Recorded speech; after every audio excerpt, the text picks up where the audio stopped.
La vida es un cuento contado por un idiota lleno de ruido y de furia, que no significa nada. El sonido y la furia, el podcast de literatura. El otro día dije, voy a tomar esta bebida que hay acá, está rara, no sé, se veía diablo no sé cuánto, ¿no? Una marca de un doctor, algo de sobre limones, bueno, veo que tiene como 500 millones, el otro día hablábamos con Mati, tiene como millones de gustos el doctor Lemon, ya no es solamente lemon, ya no hay más lemon, ¿no? Tendría que ser doctor cualquier cosa, doctor ahorro tendría que ser. Bueno, compro eso, dije, oh bueno, ginger ale decía, debe ser como el energizante o algo por el estilo. ¿Vos podés creer que era picante? Lo tomabas, ¿cómo es esto? Lo tomás y te empieza a picar la garganta. ¿En qué momento se nos ocurrió que las bebidas deben ser picantes? ¿A quién carajo se le ocurrió eso? Yo adoro a los mexicanos, me encanta, me caen muy bien, todos quiero sus comidas, quiero su... Todo, me encanta México. ¿Por qué adoptamos esa pelotudez de ponerle picante a todo? No porque los mexicanos lo hagan, seguramente ellos no toman bebidas picantes. Bebida alcohólica es alcohólica, bebida picante no existe. Ahora existe la bebida picante. Le pusieron ají puta parió. ¿Por qué no se van a la idem?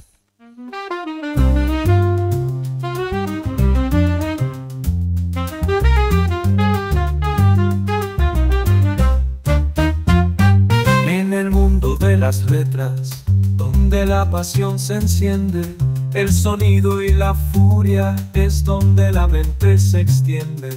Con Alexis Leiva en la mesa, la charla nunca es liviana.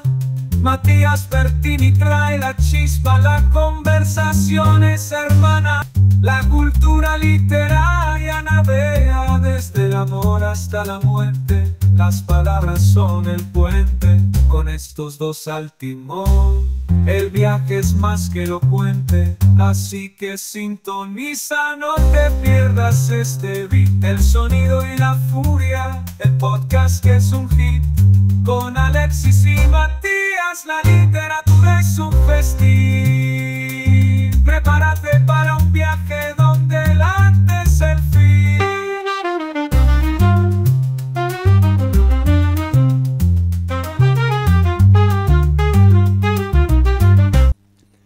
Muy buenas noches, gente, y digo muy buenas noches porque por supuesto la literatura sucede de noche.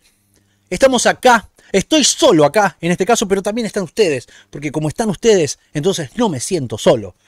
Hoy tenemos un episodio, no está Mati, por supuesto, porque como verán, no está, si no hubiera aparecido al comienzo, pero tiene, bueno, tuvo unas cuestiones laborales y etcétera, que fueron complicadas de evitar. Por lo tanto, voy a estar yo. Igual el tema lo traía yo además, así que el tema de este episodio. Así que bueno, nada, seguiré adelante. Veré cómo puedo hacerlo, espero sean pacientes conmigo y sean benevolentes. Pónganle me gusta en YouTube, pónganle seguir en Instagram. No, en Instagram no, ¿en qué Instagram? Pónganle seguir en Spotify. A nosotros síganos en Instagram, ustedes ya saben. Todo lo de siempre, ¿sí? Compartan, pónganle me gusta. Y después, por supuesto, suscríbanse a la Biblioteca del Sonido y la Furia. Eso ni tengo que decirlo. Ustedes ya saben y lo están escuchando durante el episodio. Es fundamental para nosotros eso, ¿eh? Así que bueno, venimos de una semana bastante complicada. Yo venía bastante enfermo también, o bastante estresado, digamos. Este domingo... No, ¿cuándo es el Halloween? Yo voy a hacer un especial de Halloween. Yo no sé si acá en el Sonido de la Furia... el sábado, el viernes que viene. Yo no sé si... Viernes que viene, ¿no? Sí. Yo no sé si en el Sonido de la Furia, acá, o en Cebado por Libros, pero yo voy a hacer un especial de Halloween. Yo voy a hacer un especial, voy a agarrar libros de terror y de eso vamos a hablar, pero la semana que viene. Tal vez en el Sonido de la Furia hagamos algo por estilo, pero hoy nos toca Hoy nos vamos a ocupar de un cuento, en realidad. De un solo cuento. ¿Vieron cuando hacen esto de... cuando hacemos esto de a veces de Borges, decimos, bueno, vamos a trabajar sobre un cuento, por ejemplo, o hemos hecho con Poe también, hemos hecho con Onetti, ya ven las lecturas nuestras, ¿no? Ya están viendo más o menos cómo vamos. Ustedes que los que nos escuchan de hace poquito se darán cuenta, y los que ya vienen con nosotros hace 10 años se darán cuenta que esto es mucho más. Nosotros estamos esperando el salto, ¿no? Esperando el milagro de que nos den pelota todo el mundo y que seamos masivos y nos vengan a pagar marcas. Tal vez no vaya a pasar eso, porque hacemos literatura y nada, y somos poco profesionales como esto que estoy haciendo, que no tiene que hacerse. Pero bueno, o no somos lindos, eso también pasa, ¿no? Así que podríamos funcionar muy bien en Halloween, ¿no? Aparecemos en la noche, te imaginas, te aparezco en la noche ahí. Pero bueno, fuera de eso, lo que decía que hoy vamos a hablar sobre un cuento de un autor que aún está vivo, ¿sí? Ted Chiang nació en el 67, o sea que tiene 58 años, muy joven, por cierto, en Port Jefferson. Por Jefferson, digo Jefferson y pienso en Faulkner, ¿no? Así que sería ideal que sea en Jefferson. Pero bueno, Port Jefferson, en Nueva York, es una figura casi mítica de la ciencia ficción, ¿sí? Su reputación se basa en la calidad extrema por sobre la cantidad, ¿sí? No tiene muchos, no ha escrito muchas obras, principalmente cuentos y novelas muy cortas, pero casi todo lo que publicó ha ganado los premios más importantes del género, ¿sí? Del género de la ciencia ficción. En este momento vamos a mandarnos con él, ¿no? Con un cuento de él. Después vamos a indagar más y vamos a hacer sobre el volumen de cuentos que tiene bajo el mismo nombre. Chiang es conocido por su meticulosa investigación, ¿sí? Si escribe sobre lingüística, como en el caso del cuento que vamos a hablar hoy, o sobre cábala, o sobre termodinámica, lo hace con una profundidad técnica, bueno, que dota todas sus premisas, ¿no? Fantástica, de una verosimilitud abrumadora en ese sentido. Es el heredero directo de la ciencia ficción de ideas, digamos, ¿no? La ciencia ficción de ideas está muy bien pensada en ese sentido, en esa cuestión genérica, o de género, quiero decir, de género de ciencia ficción, porque estamos hablando de que tener una idea. Tenemos esta premisa y sobre esta premisa laburamos, ¿no? La idea de la ciencia ficción casi como se entendía antes, ¿no? Como era la primera ciencia ficción, la especulativa, ¿no? Que decía, bueno, sí, si el vapor levanta las cosas, hace mover máquinas, ¿cómo no podría ser que el vapor nos haga un globo, ¿no? Y nos pueda llevar al... ¿no? La vuelta al mundo en 80 días, ¿no? Y vamos en globo, esa idea. ¿Estamos? O la idea de, o sea, si llegamos a la Luna, ¿por qué no podemos llegar a Marte? ¿No? De la misma manera. O sea, tener una idea científica, o más o menos científica, y de ahí partir a inventar una ficción. Por supuesto que esa ficción lo que hace es trabajar con la idea de explorar los mundos internos, explorar la realidad. La ciencia ficción, tanto como también el género de terror, vamos a decirle así, siempre han sido formas literarias que mejor han planteado los problemas de su tiempo, ¿no?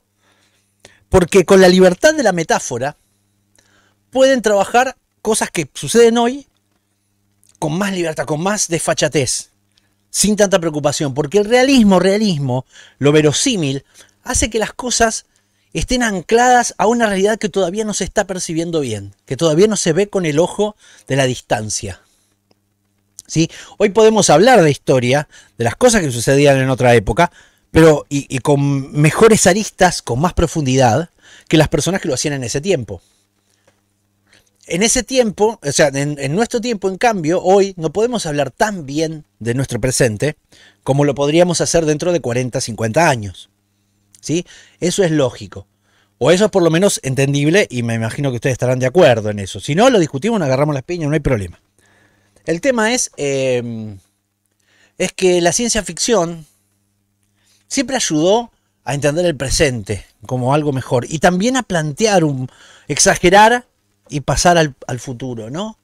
Por eso algunas cosas no han sucedido, los autos voladores no han sucedido, porque la realidad es mucho más berreta que eso. Nosotros creíamos que volar era mucho más importante y no, lo más importante era comunicarse para nuestros tiempos. Y la comunicación fue lo que mejoró, fue lo que pasó a la tecnología lo más importante.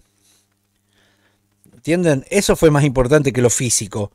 Y la idea del capitalismo ayudó a eso, la operación del capitalismo ayudó en eso, ¿no? Pensar que la gente sea más, no podían creer que la gente sea más consumidora estando encerrada en su casa que saliendo a la calle.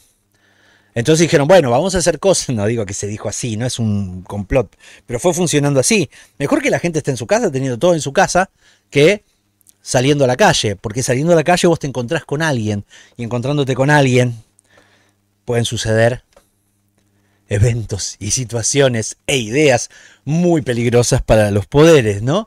Para los poderes que nos quieren tener dominados, y todo esto suena tan conspirativo, es medio así, pero no es tan, no creo que sea tan perfectamente planeado, creo que va saliendo sobre el tema. Entonces no tenemos autos voladores, porque autos voladores implica que nos traslademos. ¿Qué tenemos? Comunicación. Esta comunicación que estamos teniendo es un poco lo que ha sucedido. Volviendo al tema de Ted Chiang. Ted Chiang, como es actual, como es contemporáneo, lo vamos a ver mejor en el futuro. Pero hoy ya mismo podemos encontrar algunas cosas que lo convierten en un autor muy importante para esta época, ¿sí? Un autor que ya está planteando los problemas de esta época. Incluso en su presente, ¿no? Pero lo hace con la ciencia ficción. Y eso es importantísimo. Así se lo digo, importantísimo. Vamos a meternos directamente entonces en el cuento, en este caso, la historia de tu vida, de Ted Chiang. El precio de los libros no me preocupa. Porque soy suscriptor de la biblioteca El Sonido y la Furia. Por una suscripción mínima te regalan un libro todos los meses. Sumate vos también. La historia de tu vida, vamos a hablarnos directamente. History of Your Life, ¿sí? Es una novela corta, dicen. Yo no creo que es una novela corta, es un cuento. Se lee en 1 hora y pico, pero es un cuento, ¿sí? Estamos leyendo Wikipedia, ¿ok? De ciencia ficción, escrita por Ted Chiang y publicada en noviembre de 1998. ¿Sí? Ya hace bastante que está escrito este texto, ¿sí? La obra ganó tanto el premio Nebula a la mejor novela corta como el premio Theodor Turgeon Memorial, ¿ok? Turgeon, ¿cómo es? Theodor Turgeon, ok. Memorial, bueno, no temas más importantes explorados, no, yo quiero la historia, estoy buscando, ¿saben qué? El libro que tiene los cuentos, pero bueno, no importa. Es un texto del 68, del 98, perdón. Es bastante, hace bastante de este texto. Entonces, es importante que lo pensemos. ¿Vieron cuando yo les decía dentro de 50 años vamos a entender mejor? Bueno, nos pasa con las obras literarias también. Dentro de 50 años vamos a entender mejor los textos que están saliendo ahora. Ustedes fíjense que está bien. ¿Qué tiene de importancia esto? Que ha ganado premios, por lo tanto, se ve. Pero pasó a tener mucha más fama, incluso yo así lo conocí, no tengo ningún problema en decirlo, porque vieron que ahora, yo lo conocía primero, ¿no? Como si todo lo que, ¿no? Yo lo conocía primero, el cuento, ¿no? Yo lo leí antes de la película, no, bueno, no, yo vi la película, no lo podía creer. Estoy hablando de la película Arrival, ¿sí? Arrival de Villeneuve. Peliculón, así, peliculón. Vamos a hablar un poco de las diferencias después con el cuento. Pero el cuento en sí arranca de esta manera. Déjenme leérselos. Tu padre está a punto de hacerme la pregunta. Este es el momento más importante de nuestras vidas y quiero prestar atención, captar cada detalle. Tu padre y yo acabamos de volver de una noche en la ciudad, con cena y espectáculo. Es pasada la medianoche. Salimos al patio para mirar la luna llena. Luego le dije a tu padre que quería bailar, así que me sigue la corriente y ahora estamos bailando lentamente, un par de treintañeros oscilando de un lado a otro, bajo la luna, la luz de la luna, como niños. No siento el fresco de la noche en absoluto. Y entonces tu padre dice, ¿querés tener un hijo? En este momento tu padre y yo llevamos casados unos 2 años y vivimos en la avenida Ellis. Cuando nos mudemos serás demasiado pequeña para acordarte de la casa, pero te enseñaremos las fotos, te contaremos las historias. Me encantaría contarte la historia de esta noche, la noche en que fuiste concebida, pero el momento adecuado para hacerlo sería cuando estés preparada para tener tus propios hijos, y nunca tendremos esa oportunidad. Basta, te caes de orto con este texto. Yo, wow, ¿qué está pasando? Momento. ¿No? ¿Qué pasó ahí? ¿Cómo están narrando esto? Mis preguntas cuando leo un texto siempre son, ¿quién está narrando esto? La pregunta es, ¿quién es el narrador? ¿Cómo lo está narrando? ¿Desde dónde está narrando? ¿Quién es este que me habla? Este texto es impresionante porque va a abarcar, es un cuento que opera en 2 niveles, ¿sí? Después terminan siendo uno solo, ¿no? Es el presente de la protagonista, la doctora Louise Bank, ¿sí? Durante el primer contacto. Después van a aparecer los etápodos, ¿sí? Pero este es el comienzo. ¿Por qué quiero centrarme en el comienzo? El comienzo es importante. Porque, por supuesto, el comienzo vamos a volver en el final. Al comienzo vamos a volver. Vamos a volver al comienzo. Y comienzo y final no tienen ninguna diferencia. ¿No? El cuento va a hablar sobre estos heptápodos, ¿sí? No están nombrados en la primera parte. Entonces tenemos 2 líneas narrativas. Como decía, el presente, o no, es una tontera hablar de presente. Una línea narrativa es sobre la historia de tu vida, que es la historia de tu vida, de la vida de la hija de Louise Bank, ¿sí? Hannah. Y la historia en la que vinieron los heptápodos, ¿sí? Los alienígenas. Son como viñetas narradas en segunda persona. Primero, ¿no? Dice, vos harás esto, pero no es una segunda persona. Porque es una dedicación a otro. ¿Por qué lo vuelve en segunda persona? Porque le habla como si fuera en pasado, en presente. Hasta ese momento vos harás tal cosa, yo haré tal otra. Yo haré, estamos hablando del futuro.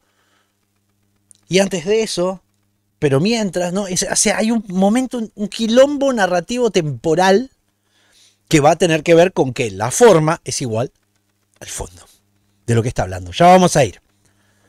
Tenemos el motor teórico, ¿sí? De esto. De los que ya vieron la película van a saber de lo que hablo, porque lo que sucede en esta historia es que estos alienígenas llegan a unas naves, ¿sí? A diferentes partes del mundo, muchísimas partes, creo que son cientos de naves. En la película hacen solamente 12. Vamos a ir haciendo las comparaciones para que no nos perdamos. Sí, creo que son 12 pero en la película, pero en el cuento son muchas más. La comunicación que hay, se empieza a tratar de comunicarse con esos aliens. Louise Bank es una lingüista y con ella tratan de saber qué es lo que están buscando estos heptápodos. Heptápodos, ya lo vamos a hablar bien, es porque tienen 7 patas. ¿Sí? Tienen como unas 7 tentáculos. Acá hay algo con los moluscos, ¿no? Esto es muy Lovecraft. Ya vamos a ir a esta raíz de Lovecraft, ¿no? Bueno, tenemos el método teórico con el que se basa, ¿no? Vamos a esto de las ideas, ciencia ficción, ideas. ¿Se acuerdan que decíamos que esta es la ficción de las ideas? La hipótesis de Sapir-Whorf. Sapir-Whorf, así. El núcleo del cuento no es una tecnología alienígena. Porque después en la película lo van a ver bien también. Se pelea mucho sobre qué es lo que viene a ofrecer tecnología, armas, qué es lo que viene a ofrecer. Y la tecnología es la lengua. Es el lenguaje de los alienígenas. Lo que vienen a ofrecer es el lenguaje. Esto está lleno de spoiler. Léanlo igual, no importa. ¿Por qué? Porque no importa. ¿Sí? Sin una... Vuelvo sobre el guión, ¿eh? Cada vez que hago estas cosas siempre tengo un guión. Así que perdónenme que cambie los registros. El núcleo del cuento no es una tecnología alienígena, dije, ¿sí? Sino que es una teoría lingüística real. ¿Sí? La hipótesis Sapir-Whorf. o relativismo lingüístico se llama. Esta hipótesis postula, en su versión más fuerte, ¿no?, llevándola al extremo, que el lenguaje que hablamos no solo describe nuestra realidad, sino que activamente estructura y determina nuestra percepción de la misma. Si tu idioma no tiene una palabra para el azul, por ejemplo, ¿podés realmente ver el azul de la misma manera que alguien que sí la tiene? Es casi nominal, ¿no? Es casi la teoría nominal del nombre de las cosas. Nosotros sobre las cosas que no tenemos palabras, ¿tenemos realmente conciencia de ello? ¿La podemos ver? Sería loco pensar, ¿no?, que no sé, nos borran la palabra negro y de repente no podemos ver negro. Es un poco esa idea, ¿no? Xiang lleva esto al extremo, ¿no? Los heptápodos tienen dos lenguajes, y esto también hay bastante de esto, ¿no? El heptápodo A, ¿sí?, que es el lenguaje oral, que es un lenguaje lineal, como el nuestro, sujeto a la sintaxis del tiempo, una cosa después de la otra, a lo sintagmático, ¿sí? Se llama sintagma, del sintagma, ¿sí? Sintagma y paradigma, está bien lo que estoy diciendo, nos seguimos todos, ¿no? Sintagma es lo que va una cosa detrás de otra, la serialización, lo que va en orden, de izquierda a derecha, de derecha a izquierda, no importa, pero es en orden, uno después de otro, y el paradigma es las opciones que hay en el eje vertical, ¿sí?, en donde vos podés elegir cualquier cosa dentro, cuáles son las opciones que tenés de los elementos dentro del sintagma con las que podés elegir. Saussure, ¿ok? Bien. ¿Qué más decíamos? Y después tenemos el heptápodo B, ¿sí?, que es el escrito. Y este es el kit de la cuestión. Acá está el tema realmente del cuento, ¿sí? Es un lenguaje semasiográfico, basado en el significado, no en el sonido, ¿sí?, que es simultáneamente consciente de sí mismo. Para escribir una sola oración, el heptápodo B, en heptápodo B, ¿no?, el escritor debe saber cómo terminará la oración antes de empezarla. Es un lenguaje teleológico, se le llama. Su estructura depende de su propósito o final. ¿Se entiende lo que estamos diciendo? Es un lenguaje que no representa los sonidos. Vos ya tenés que armar rápidamente qué es lo que vas a decir y cómo va a terminar eso que vas a decir. Semasiográfico, busquen todas esas palabras. Esto es increíble. A mí me vuelve loco todas estas cosas. Sí. Después tenemos la física como clave lingüística acá, ¿sí? Xiang, brillantemente, no deja esto solo en la lingüística. Lo conecta con la física, ¿sí? La doctora Louise Bank solo logra descifrar el heptápodo B, cuando su colega físico, el doctor Gary Donnery, ¿sí?, le explica el principio de Fermat del tiempo mínimo. Este principio de la óptica postula que un rayo de luz, para ir del punto A al punto B, siempre tomará el camino que le tome menos tiempo. El misterio filosófico es cómo sabe la luz de antemano cuál es el camino más rápido. La respuesta es que el universo en su nivel fundamental no opera con una casualidad lineal, A causa B, sino con una teología, ¿sí? B es el propósito que organiza el camino desde A. Los heptápodos no perciben el tiempo como nosotros, una sucesión de causas, sino como los físicos perciben el universo mediante el principio de Fermat. Ven el propósito final, el destino, y actúan en consecuencia. Esto me recuerda mucho a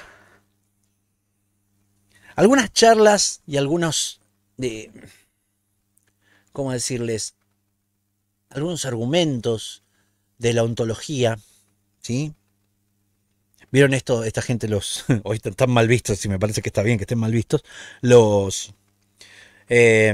coachings, el coach ontológico, porque se han convertido en unos chantas. Pero había una idea de eso, de decir, bueno, para poder llegar hasta un lugar, vos tenés que pensar en ese lugar primero, verte ahí, y desde ahí empezar a caminar hacia allá.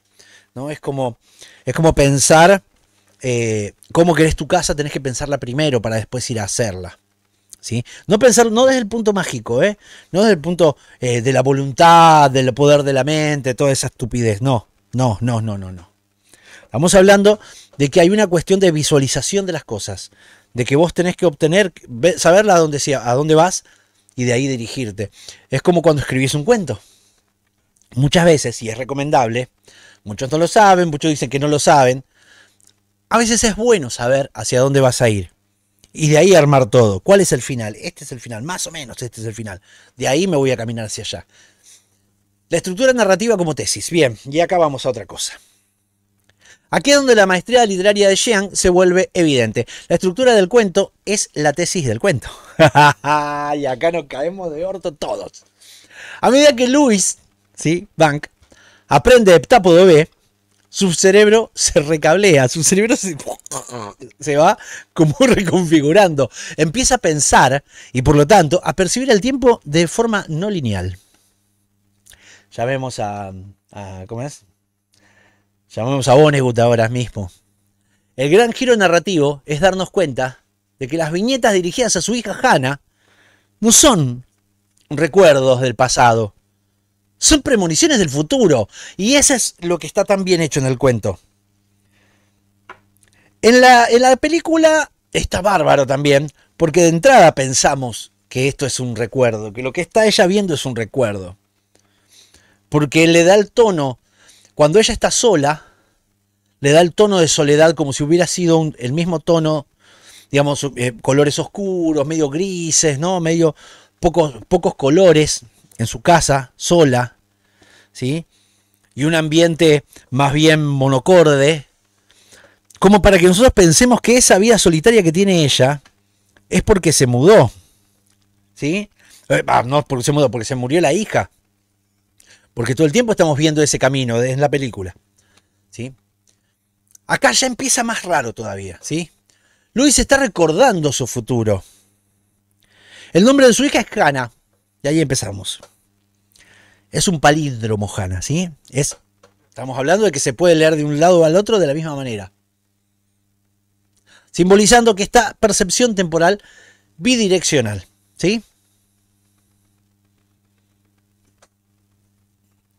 Es como la misma simbología. El nombre de ella es Hannah, porque se puede leer al principio igual de adelante hacia atrás como de atrás hacia adelante, y su propia vida, la historia que estamos viendo es de la misma forma. Entonces esto empieza a complicarse, porque tenemos las dos historias, como decía. Por un lado tenemos la historia de Louis tratando de contar la historia de Hannah, ¿no? Esto es la historia de tu vida, es la doctora, Louis, tratando de contar la historia de su hija. No les voy a contar todo, pero esto de que no vamos a tener la oportunidad de que vos quieras de contártelo cuando vos vayas a tener un hijo, es fundamental también, ¿sí? Hubo un montón de críticas alrededor del cuento. Esto lo voy a contar así, un poco lo que estoy armando, pero después voy a intervenir más. El cuento desató unos debates filosóficos muy intensos, ¿sí? Principalmente sobre el libre albedrío, perdón. Si Louis sabe que tendría una hija, Hannah, y sabe que esa hija morirá joven, trágicamente, ¿por qué decide tenerla? Y ahí empieza el punto. Y esto es fundamental. Algunos críticos argumentan que el cuento es profundamente determinista y fatalista, ¿sí? Louis no tiene elección. Al aprender el lenguaje, su futuro se vuelve tan inmutable como su pasado. Su elección de tener a Hannah es solo la ilusión de una elección. Ella es simplemente un actor en un guión ya escrito. Su conocimiento del futuro no le da poder. Solo le impone la carga de la presciencia. ¿Sí? Y después está la interpretación existencialista. El amor fati, dice. Esta es la lectura más aceptada y la que resuena emocionalmente, por supuesto, ¿no? Los críticos como Brooke Landon, ¿sí? En el Science Fiction After 1900, señalan que Jean redefine el libre albedrío. Para Louis, el libre albedrío no es la capacidad de cambiar el futuro, sino la capacidad de abrazarlo. Es un acto de amor fati, ¿no? De un amor al destino. Un concepto nietzscheano, digamos. Sabiendo todo el dolor que vendrá, ella elige conscientemente vivir la alegría de tener a Hannah. El conocimiento no anula la elección, la hace más significativa. Ella no actúa a pesar del futuro, sino para cumplirlo. ¿Estamos? Miren la importancia de este cuento. ¿Qué es lo que estamos planteando en este cuento? Ella va a hablar con... Está toda la trama. Esa es toda la trama de ella. Por un lado, Hannah. Y ella tratando de contar la historia de su hija. Cómo ella va a nacer. En el momento que fue concebida. Que fue una idea llevada a cabo. ¿Querés tener una hija? Y empieza. Ahí empieza la historia de Hannah. Eso es lo que quiere decirle. Pero sabe que no tiene importancia y no va a tener la oportunidad de hacerlo. Ahora, eso se relega a veces con la llegada de los heptápodos. Porque los heptápodos van a venir a darle la herramienta. Van a venir a darle la tecnología. ¿Qué queremos decir con esto? Hay un momento en la película que está muy claro. En el libro también. En el texto también. Donde un poco no se sabe qué es lo que quieren. ¿Qué quieren hacer esos heptápodos que se paran en sus naves en diferentes puntos del mundo y no dicen nada? ¿Y qué hacemos ahí? Bueno, vamos a hablarle. Y quieren saber qué carajo hacen ahí. Y ellos dicen, les trajimos armas. O les trajimos, ¿no? Y empieza todo este quilombo. Que no saben descifrar porque no saben cómo hablan. No saben el lenguaje. Y ella empieza a aprender el lenguaje escrito. Porque el lenguaje hablado, como bien sucede con alguien que está haciendo un homenaje a Lovecraft, no tenés ningún órgano en tu boca que pueda hacer los sonidos que hacen ellos. Cthulhu, o Cthulhu, Cthulhu, o como le quieras decir, no hay manera de decirlo, no importa. Porque vos no tenés 7 gargantas, 7 cuerdas vocales como la tiene esas especies que podían nombrarlo. ¿Está bien? Físicamente no podés nombrar a Cthulhu. En este caso tampoco. Volvemos. Ese encuentro con esa nueva forma de concebir el tiempo es la forma de este lenguaje, de este heptápodo B, que es el escrito. Empieza a reconfigurarle la mente a ella y ella empieza a darse cuenta de todo lo que tiene en su vida. La historia de tu vida, como título, va a hablar, ¿no?, de lo que le pasa a Luis con su hija, pero también es los heptápodos contándole la vida de Luis. Los heptápodos diciendo, mirá, esta es la historia de tu vida. Vos vas a hacer esto, a vos te va a pasar esto. Y eso, ella dice, bueno, igual lo voy a hacer. No, yo sé lo que va a pasar. Hay unos juegos en la película que están interesantes, que tiene que ver con esto de intervención sobre el futuro, que algunas cosas del futuro y pasado empiezan a darse vueltas y a suceder, que los heptápodos le dicen, bueno, en 3000 años vamos a venir a pedirles ayuda, pero les tenemos que dar una herramienta, les tenemos que dar un regalo para que nos puedan ayudar en 3000 años. ¿Entienden? Hay algo que sucede en esto de que terminás formando algo para que suceda. Desde el futuro formás algo al pasado. Pasado y futuro es lo mismo e interactúan. Presente y futuro. El futuro cambia al presente. ¿Entienden? Es esa línea de tiempo. Este cuento trabaja sobre eso. Y estamos hablando de un puto cuento que lo único que hace es trabajar sobre unos extraterrestres. No, señores, no. Esto es más allá. No es un cuentito de aliens. Un cuentito de extraterrestre. No les voy a contar una historia buena o mala sobre los extraterrestres. No, señores. Incluso que sean extraterrestres no importa. Realmente no importa. Vamos a pasar a un diálogo con la tradición al diálogo que tiene este cuento con la tradición de la ciencia ficción, ¿sí? La historia de tu vida es una piedra angular, dicen, ¿no?, sobre el soft SF, o sea, la ciencia ficción blanda.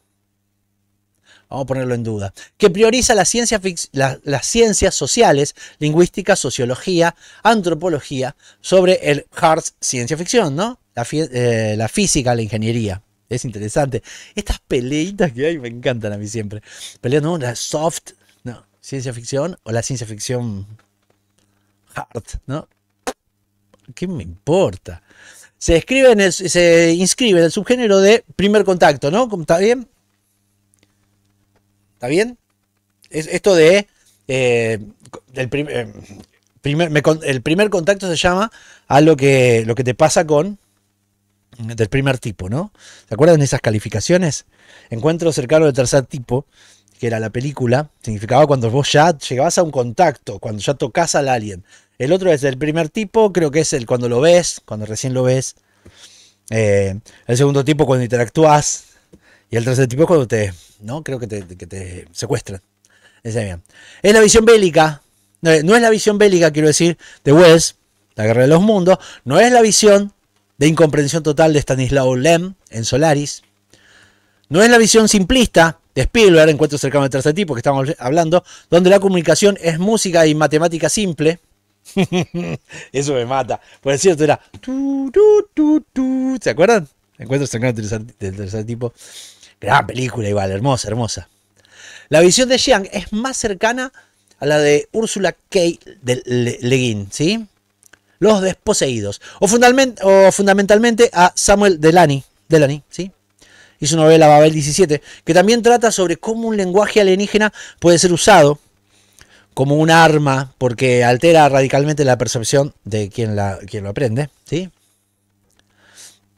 No puedo dejar de pensar en el sketch de los... ¿cómo es de...? El que tiene el chiste más gracioso del mundo, se llamaba. Ay, ya me voy a acordar. Corte. Los... ¿cómo se llaman? Mierda. Los... Volvemos. El sketch de los Monty Pythons. Los invito a verlo. El sketch, que se llama El chiste más gracioso del mundo. Que consiste en que escriben el chiste más gracioso. Un chiste tan gracioso que la gente al escucharlo ríe tanto que se muere. Dice que el tipo que lo escribió murió después de escribirlo. Y cada vez que alguien agarraba el papel y lo leía, moría. Se reía y se moría. Entonces usaron a un montón de personas para traducirlo a otro idioma, ¿no? Entonces cada uno leía solo una palabra y traducía y se iba. Venía otro traductor, escribía y se iba, para que ninguno conozca el chiste. Entonces hicieron ese arma en un idioma que ninguno de los soldados conociese. En alemán era, porque eran los ingleses contra los alemanes en la Segunda Guerra. Y se ponía estaban en el campo de concentración, en el campo de batalla, y los soldados en un momento se levantaban, leía el chiste, y lo leían en alemán. Como él no entendía alemán, aprendía a leerlo en alemán. Los alemanes del otro lado se empezaban a reír y se morían. Genial ese sketch de los Monty Pythons. Así que, bueno, el chiste más gracioso del mundo. Bueno, un poco esto, ¿no? Un poco es esto de... porque con el idioma alterar la mente de los demás. Volvamos. Ya demuestra que la lingüística puede ser tan rigurosa y emocionante y transformadora como la física de cohetes. Es verdad. La ciencia es buena. La ciencia es emocionante. Yo los invito a que se metan en la ciencia. Más allá de la literatura, a mí me encanta. Con lo poco que me metí en la ciencia, en todo lo que es la física teórica, poquitas cosas que uno puede, la divulgación siquiera, se van a morir de emoción. Es hermoso lo que está sucediendo. Estamos en un momento hermosísimo de la ciencia, estéticamente bello. ¿Sí? Los invito a que se metan en eso. Bueno, las recepciones críticas que tuvo el cuento... es un escándalo, un desastre. Fue tan bueno, escandalosamente bueno, ¿no? El cuento fue recibido con una aclamación inmediata dentro del género. Ganó el premio Nebula, bueno, el mejor, ¿no? A la mejor novela corta. Y el premio Theodor Turgenev, que como ya les dije.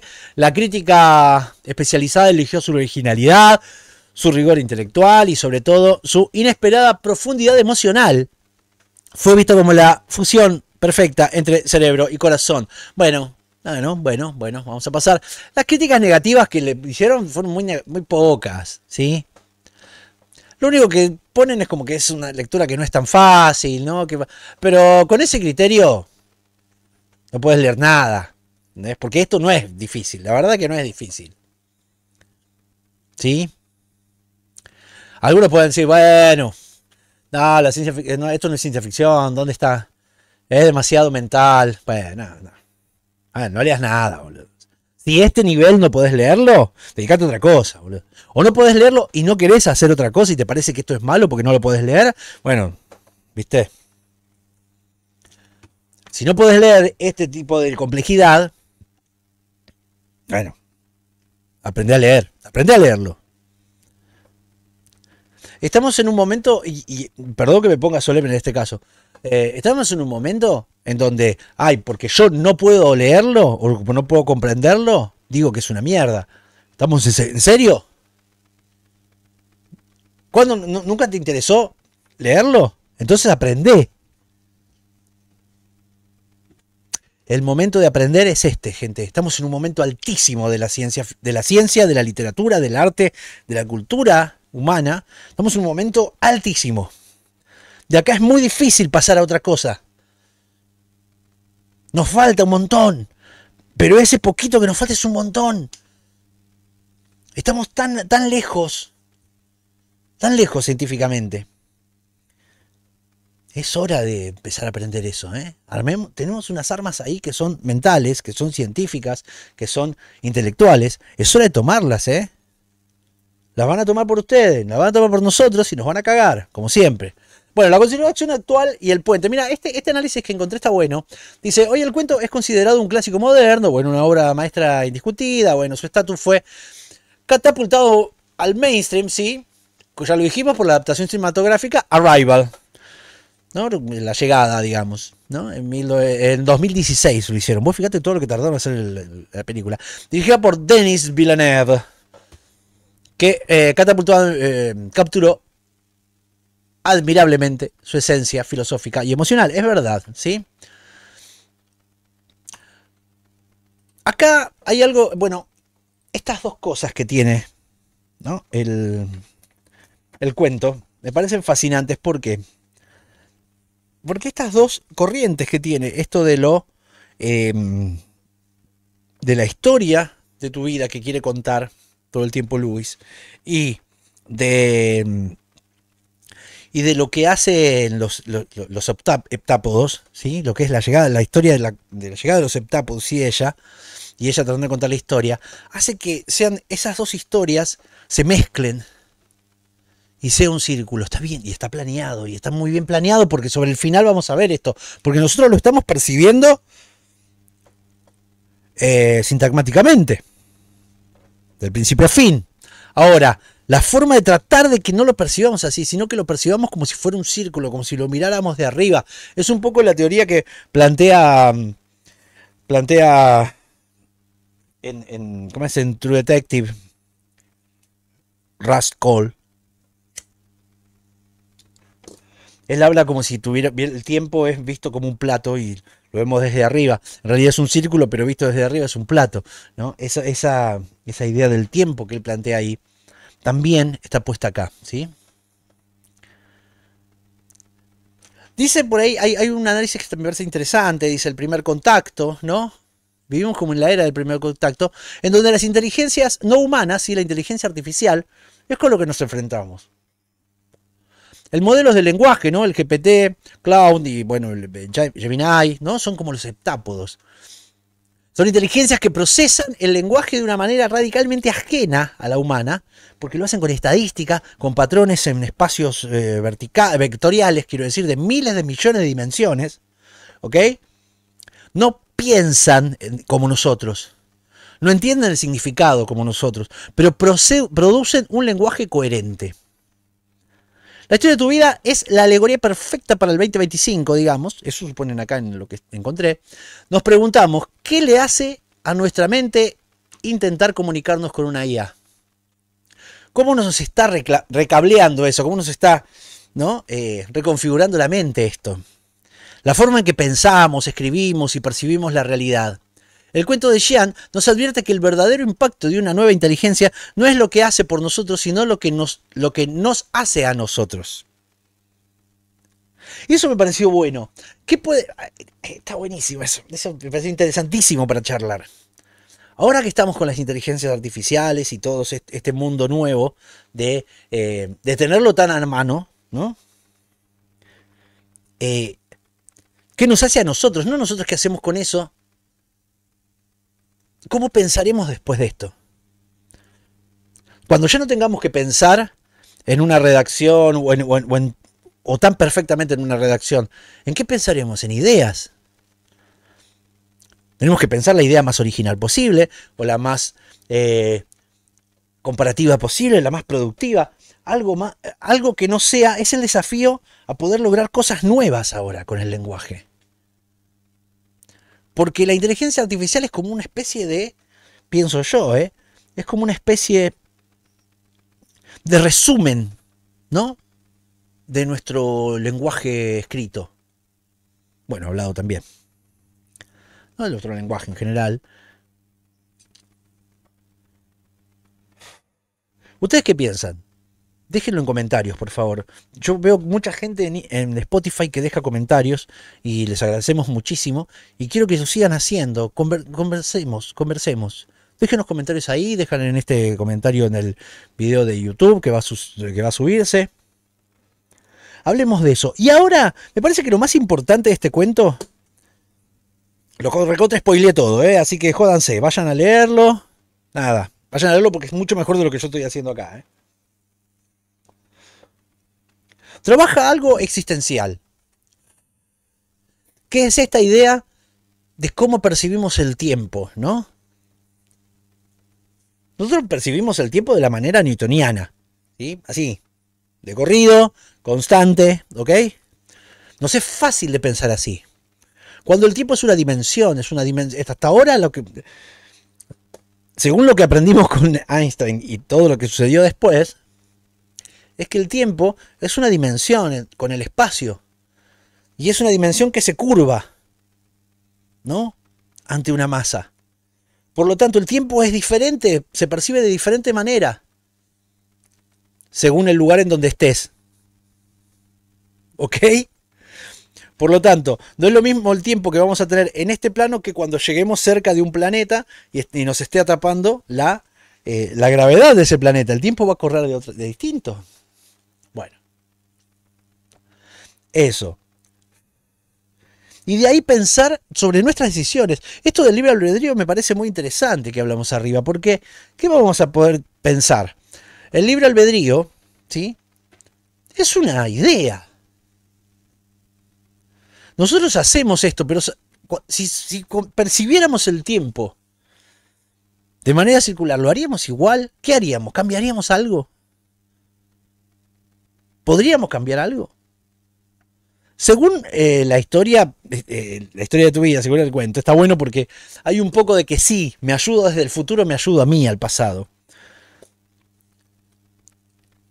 Y aunque no lo crean, eso puede pasar. Y eso pasa. Y con esto quiero cerrar. Pensemos el futuro. ¿Pero qué futuro? Ahora. Nuestro presente es el futuro de nuestro pasado. Ok, ¿estamos? Convivimos con nuestro niño interior, que ha sido las primeras formas de nuestra estructura psíquica. Ok. El psicoanálisis puede ayudarnos en esto. Porque si nosotros cuando se habla de curar heridas del pasado, ¿no? De esa forma tan sencilla de decirlo y tan lugar común que parece, pero hay algo de eso. Nosotros, el pasado, no podemos cargarlo todo el tiempo y seguir sufriendo de la misma manera que antes. Hoy, pensar nuestro pasado es darnos herramientas a aquel que fuimos para que podamos ser mejores hoy. No en actos específicos, sino en formas de interpretar las cosas. Si a nosotros, porque nuestra primera novia o novio nos dejó de una manera violenta, de una manera fea, ¿no? hoy tenemos la posibilidad de aprender, de mejorar y de darle a ese que tememos en el pasado una interpretación nueva. Y esa interpretación nueva va a repercutir en nosotros hoy y nos va a hacer mejores para el futuro. Entonces, de alguna manera, desde el futuro estamos interviniendo en el pasado. Si tomamos al pasado como algo que está ahí. El pasado es esto, para mañana. No hay pasado, no hay futuro. Es la misma cosa. No tenemos la idea. Nos cuesta porque, claro, somos sintagmáticos. Entendemos el tiempo de manera lineal. Ahora, si tenemos en cuenta que el pasado no es algo que ya no está, sino es algo que nos habita, que está dentro nuestro, en nuestra psiquis, en nuestro cuerpo. Lo que hagamos hoy es darnos herramientas al pasado. Y si lo pensamos desde ese pasado, nos estamos hablando del futuro. Es jodido, pero es hermoso. Pensar el tiempo como un círculo, como una esfera, como algo que va y vuelve y está cerrado sobre sí mismo. Nuestra vida. También podemos pensar la existencia humana. ¡Wow! ¿Qué te pasó, Alexis? Larga la falopa. La literatura es un arte, y como todo arte, se puede enseñar. ¿Querés aprender a escribir mejor? ¿Querés mejorar los escritos que ya tenés? ¿En los demás talleres no te dieron las suficientes herramientas? Inscribite al taller Palimpsesto. A partir de textos teóricos, reflexión, lecturas y ejercicios, vas a aprender las herramientas más importantes para mejorar tu literatura. Taller virtual Palimpsesto, grupal o individual. Acordate, el que más sabe, más goza, y el que mejor escribe, mejor piensa.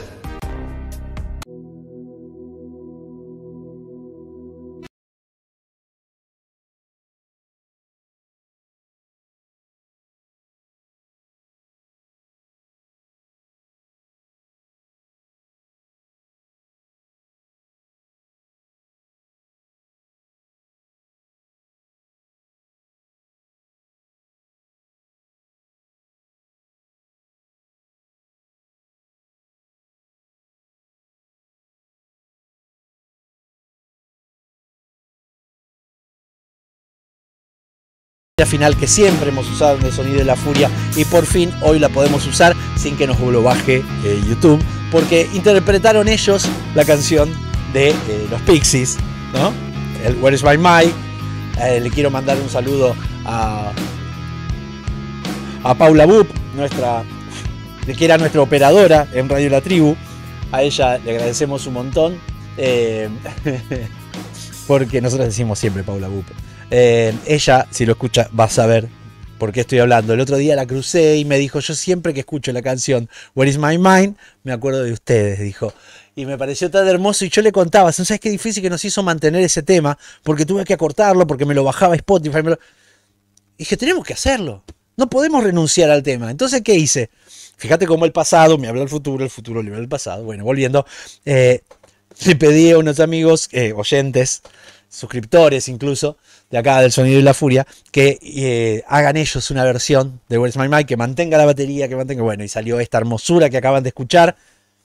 Nada, gracias infinito a la gente que nos ayuda siempre, y también que le quiero agradecer a la gente que se suscribe a la Biblioteca del Sonido y la Furia, que está suscripto a la Biblioteca del Sonido y la Furia, en la que con más de 400 libros en su haber, puede venir a elegir por suscribirse por una cuota muy mínima, muy mínima, ustedes saben cuánto es, y es minimísima. Se llevan un libro todos los meses, a elección de los más de 400 que tenemos ahí. Y estamos subiendo mucho más, así que no se lo pierdan. También tenemos, obviamente, el Cebado por Libros. Os invito a que lo vean. Acá lo están viendo en YouTube algunos, y otros lo están escuchando en Spotify. Los que lo están escuchando en Spotify, nada, sepan que pueden pasar en YouTube y ponerle me gusta, y etcétera, etcétera. Así que para todos los que están en Spotify y en YouTube, les agradezco mucho por estar acá. Y bueno, no está Bati para recomendarme una canción, pero podríamos escuchar a los Green Day haciendo The Time of Your Life. Hasta el episodio que viene, gente, lean mucho, escuchen mucha música, lean este cuento que es increíble y si se animan, escriban. Así me gusta, chicos. Aguante la literatura. Te mando un abrazo muy grande. Esto fue todo por hoy. En la conducción, Matías Pertini y Luis Alexis Leiva. Producción general, El Sonido y la Furia. Voz artística, Cecilia Bona. Gracias por habernos escuchado. Hasta el próximo episodio.